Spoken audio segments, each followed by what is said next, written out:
ചെയ്യുവാനും അവരവരുടെ വസ്ത്രശൈലിയെ സ്വീകരിക്കുമ്പോ അത് രാജ്യവിരോധമായോ അല്ലെങ്കിൽ വിദ്യാലയത്തിൽ പറ്റാത്തതായോ എഴുതി തള്ളുമ്പോ കണ്ണുകുടിക്കുന്ന കുട്ടികൾ പഠിച്ചുകൊണ്ടിരിക്കുന്ന കലാലയങ്ങളുള്ള നാടാണിത്.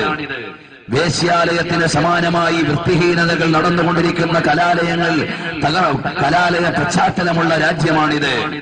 കേരളത്തിൽ ഏറ്റവും കൂടുതൽ ഗർഭനിരോധന ഉറകൾ വിറ്റഴിക്കപ്പെടുന്നത് അല്ലെങ്കിൽ ഉൽപ്പന്നങ്ങൾ വിറ്റഴിക്കപ്പെടുന്നത് തിരുവനന്തപുരം ജില്ലയിലെ ഒരു ആർട്സ് കോളേജിലാണെന്ന് സർവേ വന്ന കേരളത്തിലാണ് നാം ജീവിച്ചുകൊണ്ടിരിക്കുന്നത്.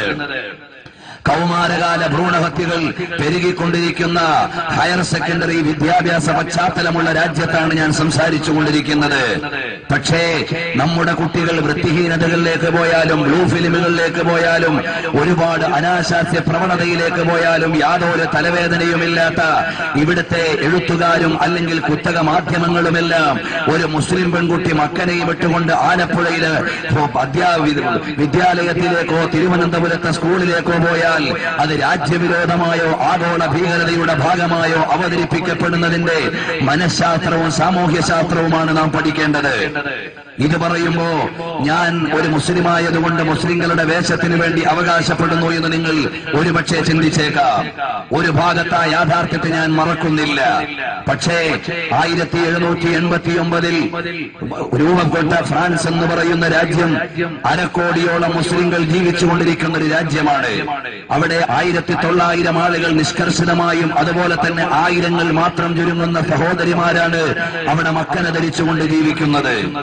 ഏകദേശം 1/2 കോടിയോളം മുസ്ലിങ്ങൾ വസിക്കുന്ന ഫ്രാൻസ് എന്ന് പറയുന്ന രാജ്യത്തിലെ ആയിരക്കണക്കിന് പെൺകൊടികൾ മാത്രം മക്കന ധരിക്കുമ്പോ അതിനെതിരെ ശക്തമായി തീരുമാനമെടുക്കാനാണ് ഗവൺമെന്റ് പാർലമെന്റ് കൂടുന്നത് എന്ന് വരുമ്പോ ഈ മക്കന പ്രശ്നത്തെ എത്ര ഗൗരവതരമായിട്ടാണ് ഓരോ രാജ്യങ്ങളും വിലയിരുത്തുന്നത് എന്ന് നാം പഠിക്കേണ്ടതുണ്ട്.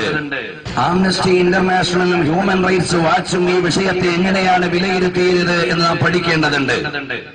കാരണം ഇസ്ലാം എന്ന് പറയുന്ന ആഗോളതലത്തിൽ ഏറ്റവും ശ്രദ്ധേയമായ ഒരു മതം, ആ മതം പുലർത്തിപ്പോരുന്ന ഒരു ആചാരത്തെയും അനുഷ്ഠാനത്തെയും സംസ്കാരത്തെയും കേവലമായൊരു കാടത്തമായി അവതരിപ്പിക്കുകയാണോ വേണ്ടത്, അല്ല വസ്തുതാപരമായി വിലയിരുത്തുകയാണോ എന്ന് വ്യക്തമായി പഠിക്കേണ്ട സാഹചര്യത്തിലാണ് ഞാനൊരു കാര്യം ഓർമ്മപ്പെടുത്തുന്നത്.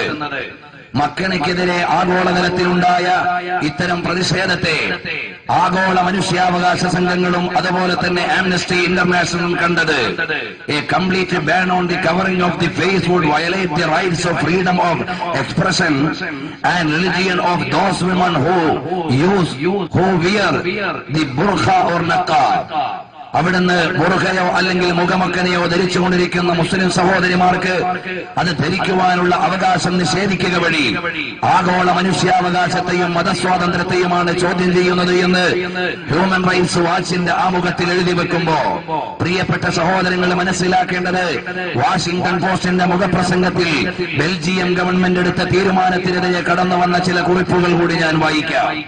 അതായത് ആഗോള മുസ്ലിങ്ങളുടെ നടപടിക്രമങ്ങളെയും മുസ്ലിം സഹോദരിമാരുടെ വേഷവിധാനത്തെയും ചോദ്യം ചെയ്തുകൊണ്ട് പല രാജ്യങ്ങളും അവരുടെ പാർലമെന്റുകളിൽ ശബ്ദമുയർത്തുകയും നടപടി സ്വീകരിക്കുകയും ചെയ്തപ്പോൾ അതിന് മനുഷ്യബോധവും നിയമബോധവുമുള്ള ആളുകൾ എങ്ങനെയാണ് വിലയിരുത്തിയത് എന്ന് നാം അറിയേണ്ടതുണ്ട്.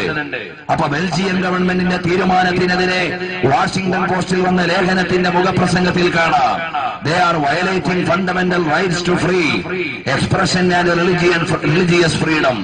മതസ്വാതന്ത്ര്യത്തിന്റെയും മനുഷ്യ സ്വാതന്ത്ര്യത്തിന്റെയും കടക്ക് കത്തിവെച്ചുകൊണ്ടാണ് ഇത്തരം തീരുമാനങ്ങൾ ഒരു ഗവൺമെന്റ് എടുത്തിരിക്കുന്നത്.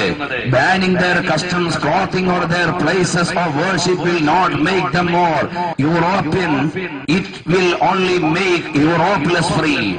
അവിടുന്ന് ഇത്തരം നടപടികൾ സ്വീകരിക്കുക വഴി അഥവാ മുസ്ലിങ്ങളുടെയോ മറ്റേതെങ്കിലും സംസ്കാരങ്ങളുടെയോ ശൈലികളെയോ ഭാവങ്ങളെയോ നിഷേധിക്കുക വഴി ലോകത്തെ മുഴുവനും യൂറോപ്പിലേക്ക് വലിച്ചു കെട്ടാമെന്ന് വിചാരിച്ചാൽ യൂറോപ്പിനെതിരെയുള്ള വിപ്ലവമാണ് അഭിമുഖീകരിക്കേണ്ടി വരിക എന്ന് വാഷിംഗ്ടൺ പോസ്റ്റ് പറയുമ്പോ പ്രിയപ്പെട്ട സഹോദരങ്ങൾ മനസ്സിലാക്കേണ്ടത് ഈ ഒരു വിവാദത്തെ മാത്രം ചുറ്റിപ്പറ്റിയിട്ട് ആഗോളതലത്തിൽ മുസ്ലിം സമുദായത്തെ ഒരു ഭാഗത്തിരുത്താമെന്ന് വിചാരിക്കുന്ന ആളുകളാണ് യഥാർത്ഥത്തിൽ മക്കനെതിരെയുള്ള വിവാദങ്ങൾ കൊണ്ടുവരുന്നത്.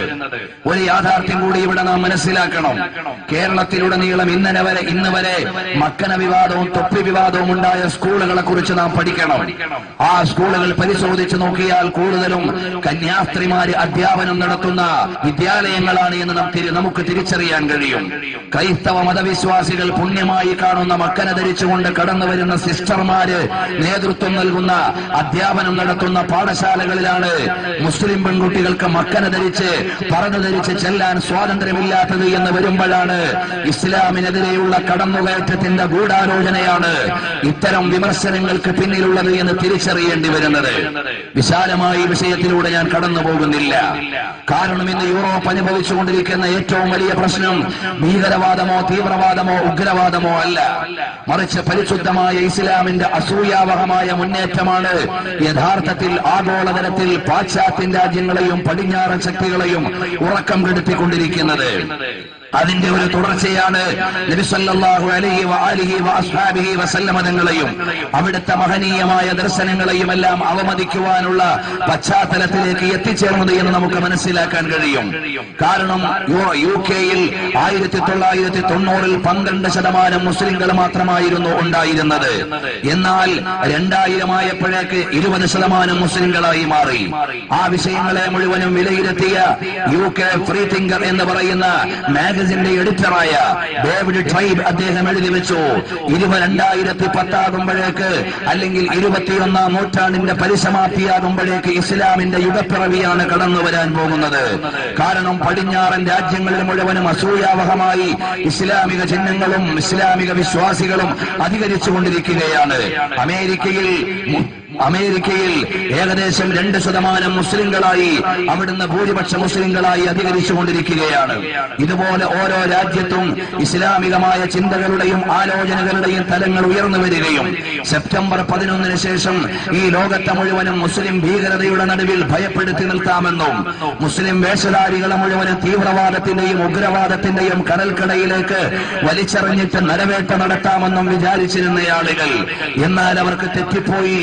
സെപ്റ്റംബർ 11 ശേഷമാണ് യൂറോപ്പിൽ ഇസ്ലാമിനെ കുറിച്ച് ഏറ്റവും കൂടുതൽ പഠനം നടന്നത്.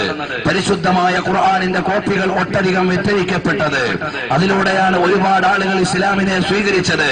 നിരവധി ചർച്ചുകൾ അനാഥാലയമായി മാറുകയോ തത്തുല്യമായി പള്ളികൾ ഉയർന്നു വരികയോ ചെയ്തത്. ഇങ്ങനെ വിലയിരുത്തുമ്പോ ഇസ്ലാമോഫോബിയയുടെ പേരിൽ പരിശുദ്ധമായ ഇസ്ലാമിക ദർശനത്തിന്റെ മുമ്പിൽ വിരണ്ടു നിൽക്കുന്ന പടിഞ്ഞാറൻ ശക്തികളുടെ ദുഷ്ചെയ്തികളാണ് ആഗോളതലത്തിൽ ഇസ്ലാമിനെതിരെ പടവാളായി ഉയർന്നു വന്നുകൊണ്ടിരിക്കുന്നത്. അതിന്റെ അവസാനത്തെ ഉദാഹരണമാണ് പ്രവാചകൻ സല്ലല്ലാഹു അലൈഹി വസല്ലമ തങ്ങളെ മുസ്ലിം ലോകം അവരുടെ ഹൃദയത്തിലേക്ക് ഏറ്റെടുത്തിരിക്കുന്നു എന്നും പ്രവാചകൻ സല്ലല്ലാഹു അലൈഹി വസല്ലമ തങ്ങളെ അവഹേളിക്കുകയും ആക്ഷേപിക്കുകയും ചെയ്താൽ ലോക മുസ്ലിങ്ങളെ മുഴുവനും ഇല്ലായ്മ ചെയ്യാൻ കഴിയുമെന്നും ചിന്തിച്ചതിന്റെ ഭാഗമായിട്ടാണ് അങ്ങ് ഡെൻമാർക്ക് മുതൽ തുടങ്ങി ഇന്ന് ശാസ്താംകോട്ട വരെയും ഒരുപാട് ആരോപണത്തിന്റെയും അപകടകരമായ ചിത്രീകരണത്തിന്റെയും പശ്ചാത്തലങ്ങൾ ഇസ്ലാമിന്റെ പ്രവാചകനെതിരെ രൂപം കൊണ്ടത് എന്ന് നാം മനസ്സിലാക്കേണ്ടിയിരിക്കുന്നു. കാരണം എന്താണെന്നറിയുമോ? പ്രവാചകൻ സല്ലല്ലാഹു അലൈഹി വസല്ലമ തങ്ങളെ കുറിച്ച് പറയുമ്പോ അവിടുന്ന് കേവലമായ ഒരു പ്രാദേശികത്വത്തിന്റെയോ വർണ്ണവൈജാത്യത്തിന്റെയോ വർഗവ്യതിയാനത്തിന്റെയോ നിറവ്യത്യാസത്തിന്റെയോ ജിയോഗ്രഫിക്കൽ അല്ലെങ്കിൽ സോഷ്യൽ ഡിസ്ക്രിമിനേഷന്റെയോ പശ്ചാത്തലത്തിലല്ല നബി സല്ലല്ലാഹു അലൈഹി വസല്ലമ തങ്ങൾ വായിക്കപ്പെടുന്നത്. Mercy of the humanity or mercy of the world എന്ന് യൂണിവേഴ്സ് എന്ന് വിളിച്ചു പറയപ്പെടുന്ന നബി സല്ലല്ലാഹു അലൈഹി വസല്ലമ തങ്ങളെ മാനവികതയുടെയും ലോകത്തിന്റെയും കാരുണ്യത്തിന്റെ മഹനീയ ഉദാഹരണമായി അവതരിപ്പിക്കപ്പെടുമ്പോ വേദപുസ്തകത്തിന്റെയും സമാധാന സന്ദേശത്തിന്റെയും കോടിക്കണക്കിന് കോപ്പികൾ കേരളത്തിന്റെ കുഗ്രാമങ്ങളിലടക്കം വിറ്റഴിച്ചിട്ടും വിശുദ്ധ വിശ്വാസികളായി ഒരുപാട് ആളുകളെ കിട്ടിയിട്ടില്ല എന്ന ദുഃഖത്തിൽ നിന്നാണ് പ്രവാചകൻ സല്ലല്ലാഹു അലൈഹി വആലിഹി വഅസ്ഹാബിഹി വസല്ലമ തങ്ങൾക്കെതിരെ അല്ലെങ്കിൽ പരിശുദ്ധരായ ഇസ്ലാമിന്റെ പ്രവാചകനെതിരെ ഇത്തരം ആരോപണങ്ങളുമായി കടന്നു വരുന്നത്. ഞാനെന്ന് ചോദിക്കും,